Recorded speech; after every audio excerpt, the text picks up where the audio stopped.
भगवान श्री कृष्ण कहते हैं कि जब जीवन में अंधकार छा जाए, जब अपने ही सवाल बन जाए और जब रास्ता समझ ना आए, तब एक ही आवाज़ मन में गूंजती है, हे कृष्णा अब मैं क्या करूं। आज मैं तुम्हें वही संदेश देने आया हूं जो कुरुक्षेत्र की भूमि पर अर्जुन को मिला था। डर से मुक्ति, कर्म का ज्ञान और जीवन का सत्य। हे मानव, जीवन कुरुक्षेत्र है और तू अर्जुन है। यहाँ हर दिन युद्ध होता है, मन और आत्मा के बीच, डर और साहस के बीच, हार और विजय के बीच। समस्या युद्ध नहीं है, समस्या यह है कि तू हथियार ढाल देता है। याद रख, मैं उस रथ पर तभी बैठता हूँ जब तू समय चलने को तैयार होता है।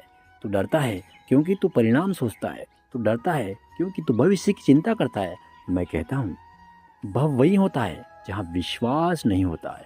जिस दिन तूने कर्म को अपना धर्म मान लिया, उस दिन से डर तुझसे दूर भागने लगेगा।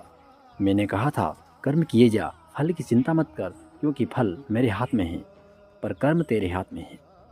जो बिना स्वार्थ कर्म करता है वह कभी खाली हाथ नहीं जाता। तेरी मेहनत का एक एक कण तेरे भाग्य का निर्माण कर रहा है। जो आज तुझे छोटा समझते हैं, जो आज तेरा मजाक उड़ाते हैं, समय उन्हें भी उत्तर देगा। मैं समय हूँ और समय कभी अन्याय नहीं करता। सब्र रख, तेरी परीक्षा चल रही है, सजा नहीं। तू शरीर नहीं है, यह शरीर तो वस्त्र है जिसे आत्मा समय आने पर बदल देती है। जिस दिन तू यह समझ लेगा कि आत्मा को कोई घायल नहीं कर सकता, उस दिन कोई भय तुझे छू नहीं पाएगा। युद्ध में मरना पाप नहीं है, पर युद्ध से भागना पाप है। उठ, चल और अंत तक लड़, क्योंकि जो अंत तक खड़ा रहता है विजय उसी के चरणों में चूमती है। अगर आज तू टूट चुका है तो समझ ले कि मैं तुझे गढ़ रहा हूँ। अगर आज तू अकेला है तो समझ ले कि मैं तुझे मजबूत बना रहा हूँ।